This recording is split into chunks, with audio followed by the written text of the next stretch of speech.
আসসালামু আলাইকুম। আজকে আপনাদের দেখাবো যে কিভাবে স্পার্ক ব্রাউজার ইনস্টল করতে হয়। প্রথমে মাই কম্পিউটারে প্রবেশ করবেন। প্রবেশ করার পরে আপনি যে ড্রাইভে সফটওয়্যার রেখেছেন সে ড্রাইভে যাবেন, সিলেক্ট করে তারপরে ডাবল ক্লিক করে সফটওয়্যার ব্রাউজারে ক্লিক করে স্পার্ক বাটন ডাবল ক্লিক করবেন।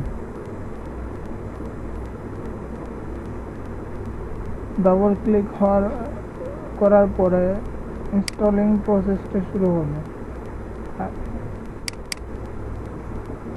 আপনি ডাবল ক্লিক না করেও ওপেন অথবা রান এজ অ্যাডমিনিস্ট্রেটর ক্লিক করলেও একই প্রসেস শুরু হবে।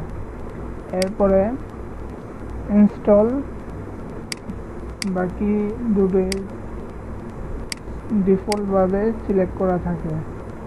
ইনস্টল ক্লিক করতে হবে, তারপর কিছু সময় অপেক্ষা করে ইনস্টলেশন কমপ্লিট হয়ে গেলে ব্রাউজারটি অটোমেটিকলি ওপেন হয়ে যাবে। দেন কাস্টমাইজ স্কিম এগুলি সিলেক্ট করে স্টার্ট বাটনে ক্লিক করবেন, তাহলে ব্রাউজারটি ওপেন হবে। ধন্যবাদ সবাইকে।